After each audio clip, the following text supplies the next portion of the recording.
আজকের দিনে দলমত নির্বিশেষে সবার আলোচনায় বেগম খালেদা জিয়ার দাফন, বেগম খালেদা জিয়ার জানাজা এবং বেগম খালেদা জিয়া নিজে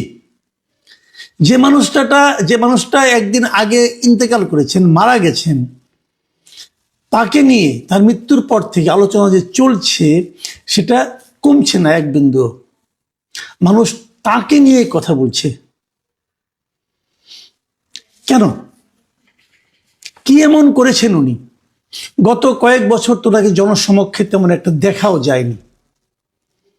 ভাবুন একবার, গত প্রায় 7 বছর ধরে উনি কিন্তু মানুষের সমস্ত রাজনৈতিক কর্মকাণ্ডের বাইরে অবস্থান করছেন। সেভাবে দেখলে উনি জেলেও গিয়েছেন, সর্বোচ্চ আদালত ওনাকে সাজাও দিয়েছেন। তারপরেও দেশের মানুষ ওনাকে ভুলতে পারছেন না, দেশের মানুষ ওনাকে ভালোবাসছেন, দেশের মানুষ ওনার জন্য কান্না করছেন। আজকে হলোটা কি? আজকে ওনার জানাজা হলো, দাফন হলো। সিম্পল খেলে একটা কথা বলি, ওনার এই জানাজায় সময় ওনার প্রতি শ্রদ্ধা জানাতে আমাদের প্রতিবেশী প্রায় সব দেশ তাদের প্রতিনিধি পাঠিয়েছিলেন। উনি কিন্তু রাষ্ট্রীয়ভাবে কেউ না, এখন উনি রাষ্ট্র ক্ষমতায় নেই, তারপরেও ওনাকে শেষ শ্রদ্ধা জানাতে ভারতের পররাষ্ট্রমন্ত্রী এস জয়শঙ্কর নিজে এসেছিলেন। ভারতের পররাষ্ট্রমন্ত্রী কিন্তু খুবই ব্যস্ত একজন মানুষ, তাই না? সারা দুনিয়ার ওনার যোগাযোগ, সেখানে উনি বাংলাদেশে এসেছিলেন। উনি নিজে এসেছিলেন। পাকিস্তানের পার্লামেন্টের স্পিকার সর্দার আয়াজ সাদিক, খুবই গুরুত্বপূর্ণ একজন ব্যক্তি। নেপালের পররাষ্ট্রমন্ত্রী বলানন্দা শর্মা, ভুটানের পররাষ্ট্রমন্ত্রী DN ধুঙ্গিয়েল, মালদ্বীপের প্রেসিডেন্টের বিশেষ দূত এবং দেশটির উচ্চ শিক্ষামন্ত্রী আলী হায়দার আহমেদ এবং শ্রীলঙ্কার পররাষ্ট্রমন্ত্রী ভিজিতা হেরাত। আমাদের আশেপাশের যে প্রতিবেশী দেশগুলো সবাই তাদের উচ্চপদস্থ মিনিমাম পররাষ্ট্রমন্ত্রী লেভেলের একজন করে প্রতিনিধি কিন্তু পাঠিয়েছেন। কার জন্য? বেগম খালেদা জিয়ার জন্য। ওনার দল কিন্তু রাষ্ট্র ক্ষমতাতেও নেই।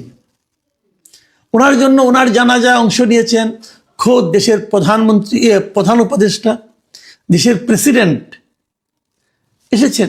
3 বাহিনী ওনাদেরকে সম্মান জানিয়েছেন। এমনটা কিন্তু খুব কমই হয়। কিন্তু উনি কে? উনি মানুষের হৃদয়ে ছিলেন। দেশের মানুষ হৃদয়ে দিয়ে ওনাকে ভালোবাসতেন। দেখুন ওনার জানাজায় কত লোক হয়েছিল। এত লোক কেন? সংসদ ভবনের সামনে জানাজা নামাজ হয়েছে, এদিকে প্রায় কাউরান বাজার পর্যন্ত লোক চলে এসেছে রাস্তায় জায়গা না পেয়ে। ওই পর্যন্ত যারা যেতেই পারেনি। ওদিকে শিশুমেলা পর্যন্ত, শ্যামলী শিশুমেলা পর্যন্ত লোক হয়ে গেছে। আপনি কোন দিকে যাবেন?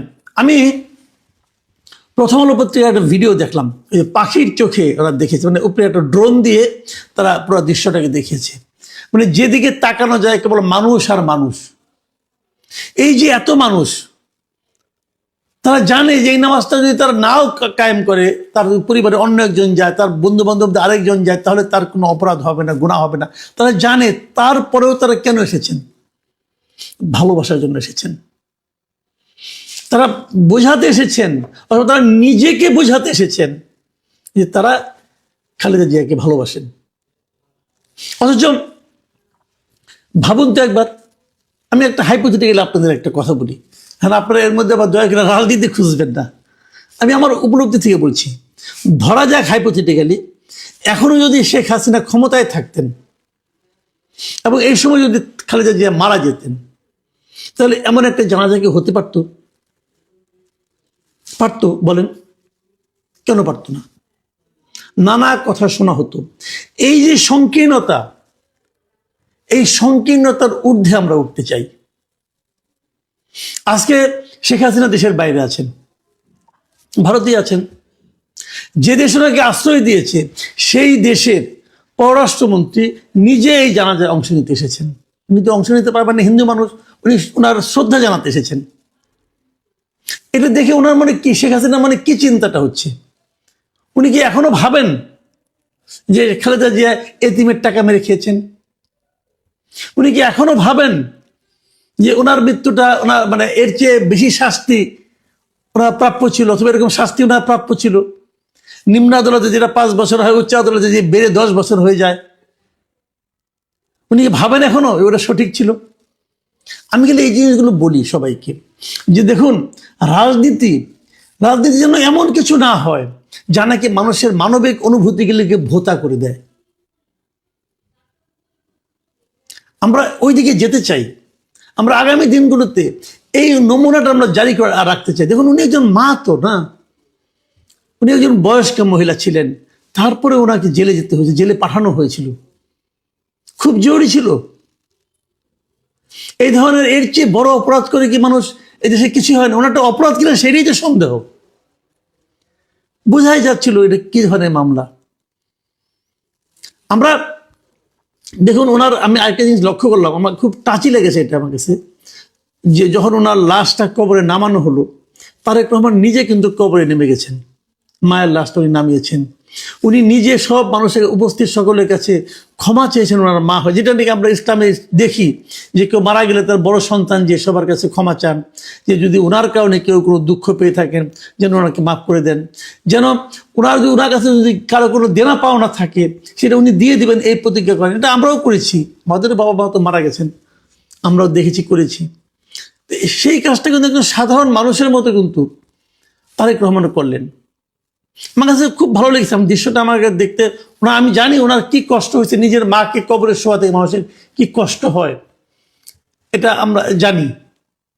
কিন্তু আমরা তো দেখলাম জিনিসগুলো, যে এইটাই হলো গিয়ে একটা মানবিক বৈশিষ্ট্য মানুষের। দেখুন, আমি দুটো কথা বলে শেষ করি। প্রথম আলো রিপোর্টে দেখলাম, প্রথম আলো রিপোর্টার ওখানে যাচ্ছিলেন, যাওয়ার সময় ওনার সঙ্গে 2জন লোকের সঙ্গে কথা বলেছেন। দেখুন, উনি প্রথম আলো রিপোর্টে লিখছেন যে হাঁটতে হাঁটতে কথা হয় বেসরকারি চাকরিজীবী আমিরুল ইসলামের সঙ্গে। শাহবাগ এলাকা থেকে হাঁটা শুরু করেছেন তিনি। আমিরুল বললেন, আমি রাজনীতি করি না, কিন্তু একজন নেত্রী দেশের মানুষের জন্য জীবনে এত অত্যাচার সহ্য করেছেন, তার জানাজায় অংশ নিতে কয়েক কিলোমিটার হাঁটবো, এতে আর কষ্ট কি? একবার ভাবুন, এই আমিরুল সাহেব পুরো রাজনীতি করেন না, কিন্তু উনিও উপলব্ধি করতে পেরেছেন যে এই মানে নেত্রী, এই রাজনৈতিক নেত্রী, এই শেখ খালেদা জিয়া এই সাধারণ মানুষের জন্য জীবনে এত অত্যাচার সহ্য করেছেন। যখন এই প্রশ্নটা আপনি করবেন, এই কথাটা আপনি বলবেন, তখন সঙ্গে সঙ্গে আপনার মাথায় আসবে না যে কার কাছ থেকে উনি অত্যাচারিত হয়েছেন, কি কারণে অত্যাচারের শিকার হয়েছেন? আসবে না? আসবে। আপনি হয়তো কাউকে অত্যাচার করে এই মুহূর্তে আনন্দ পেতে পারেন, কিন্তু এই আনন্দের বিপরীতে সাধারণ মানুষ কিন্তু আপনি যাকে অত্যাচার করলেন তার প্রতি তাদের ভালোবাসা কিন্তু বেড়ে যায়। যখন ওখানে ভালোবাসা বাড়ে, তখন বিপরীত অনুভূতিটা আপনার জন্য তৈরি হয়। আমি আমাদের দেশের বর্তমান এবং আগামী সকল রাজনীতিবিদ, সকল রাষ্ট্রনায়ক, সকল সরকারের যারা থাকেন তাদেরকে অনুরোধ করব, এই বিষয়টা উপলব্ধি করেন। আপনারা এই পৃথিবীতে অনন্তকাল থাকবেন না, কেউই থাকবেন না ভাই। অনন্তকাল থাকার কোনো নিয়মই নাই, কারো নিয়ম নাই। কাজেই আপনি কি করছেন, আপনার কর্মের কারণে কত লোক কষ্ট পাচ্ছে, একবার মাথায় নেওয়ার চেষ্টা করেন। এই যে খালেদা জিয়া যে জিনিসটা অর্জন করেছেন, খালেদা জিয়া মারা গেলেন, পৃথিবীর কয়জন মানুষ পাবেন আপনি এরকম, যে মৃত্যুর পরে এরকম সম্মান পায়? যারা পায় তারাই আসলে পৃথিবীর জন্য যোগ্য মানুষ ছিল। এই কথাটা এভাবে ভাবুন। একটা মানুষ এত বছর রাজনীতিতে ছিলেন, 42 বছর উনি দেশের বৃহত্তম একটা রাজনৈতিক দলকে পরিচালনা করেছেন, তার তো প্রচুর শত্রু হওয়ার কথা, কিন্তু উল্টোটা আমরা দেখলাম, তাকে এত মানুষ ভালোবাসে। এই ভালোবাসাগুলো কিন্তু আমাদের সম্পদ, এবং এই ভালোবাসাগুলো নিয়েই আমরা একদিন পৃথিবী ছাড়বো।